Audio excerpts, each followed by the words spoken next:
Olá, meu nome é Marlon.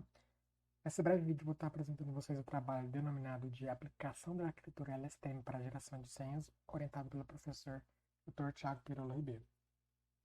Bom, em que consiste o meu programa de pesquisa? Simplesmente na aplicação dos conceitos de redes neurais recorrentes para geração e previsões de senha, e propor a hipótese de que essas senhas podem ser utilizadas em tipo de ataque de força bruta, que é o ataque de dicionário, onde o atacante tenta simplesmente descobrir a senha de um alvo, de um serviço, por tentativa e erro. E a qualidade, a taxa de acerto dessa técnica é simplesmente baseada na qualidade das senhas obtidas no dicionário. Aqui é apenas um levantamento bibliográfico das melhores, as obras mais importantes que foram utilizadas para a construção deste trabalho.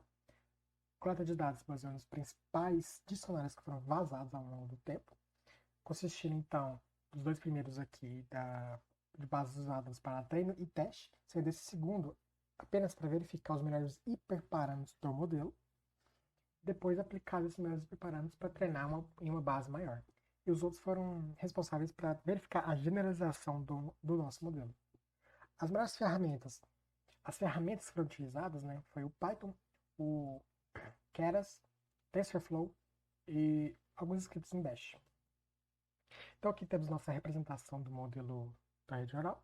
Temos a princípio uma camada de embedding, onde os dados vão ser entrados, vetorizados, transformado através do processo de vetorização, e os dados vão ser convertidos em vetores com proximidade mais semântica.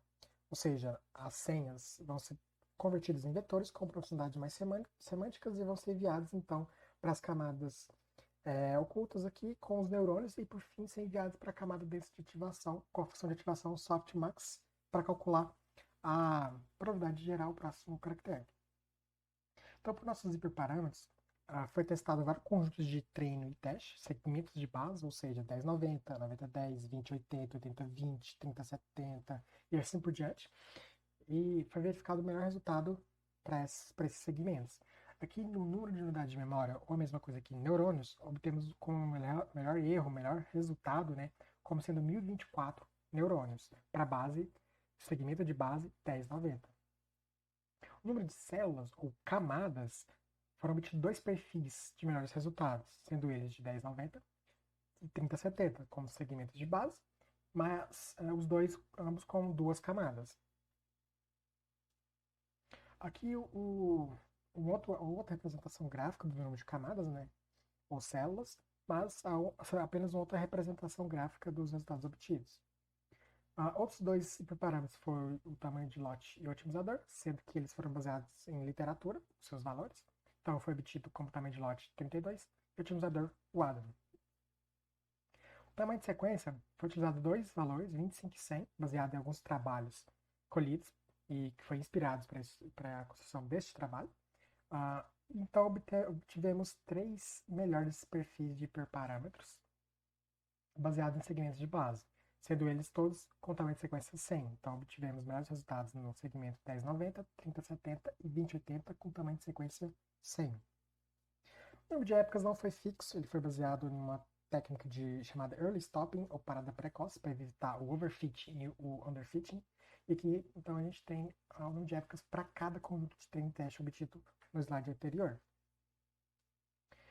Então, por fim, a gente temos os melhores perfis obtidos a partir desse treinamento dos melhores hiperparâmetros, sendo eles perfis de conjunto de treino e teste 1090, 3070 e esse conjunto de hiperparâmetros que foram obtidos.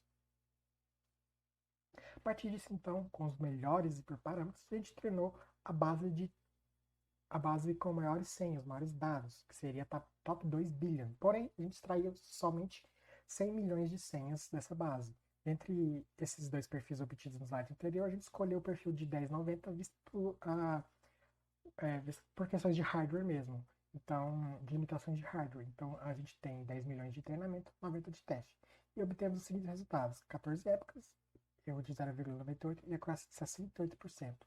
A partir disso foi criado um script capaz de unir e combinar alguns parâmetros de geração de senhas, sendo eles a temperatura, que seria uma definição de probabilidade, a quantidade de caracteres que vão ser gerados, e sementes, que seriam pontapés iniciais para a geração das próximas senhas. Então, a partir dessas combinações, a gente gerou dois grandes dicionários, sendo todos em melhores. Todos, seria todas as combinações possíveis. Então, a gente obteve um dicionário bem grande. E melhores, a gente teve os melhores resultados de cada combinação. E juntou em um dicionário só. E verificamos com base na nossa base de teste a taxa de acerto dessas senhas. E por fim, para verificar a generalização do modelo, a gente aplicou em outros dicionários. Então podemos ver os mesmos conceitos da slide anterior, unindo todos os dicionários e unindo os melhores, e a gente obteve que boas taxas de acerto, como por exemplo a taxa para a base Crackstation e para as duas tabelas aqui, né, boas taxas de acerto para Crackstation, 48% e 99%, mas para alguns dicionários nem tanto, houve até uma queda na taxa de acerto. Mas isso visto em comparação da união daqueles conjuntos de parâmetros. Então, como conclusão, temos aqui nosso modelo. Obtemos um bom processamento do nosso modelo de rede neural recorrente, obtemos melhores parâmetros para o nosso modelo e obtemos resultados satisfatórios para geração e previsão de senhas, construindo um modelo capaz de gerar e prever senhas com taxas razoáveis para alguns dicionários. E isso faz sustentar a hipótese de que essas senhas elas podem ser agregadas ou utilizadas como dicionário em um tipo de ataque de dicionário. Bom, e por fim, então, deixo apenas o meu muito obrigado por me acompanharem até aqui e meu e-mail caso eu queira entrar em contato.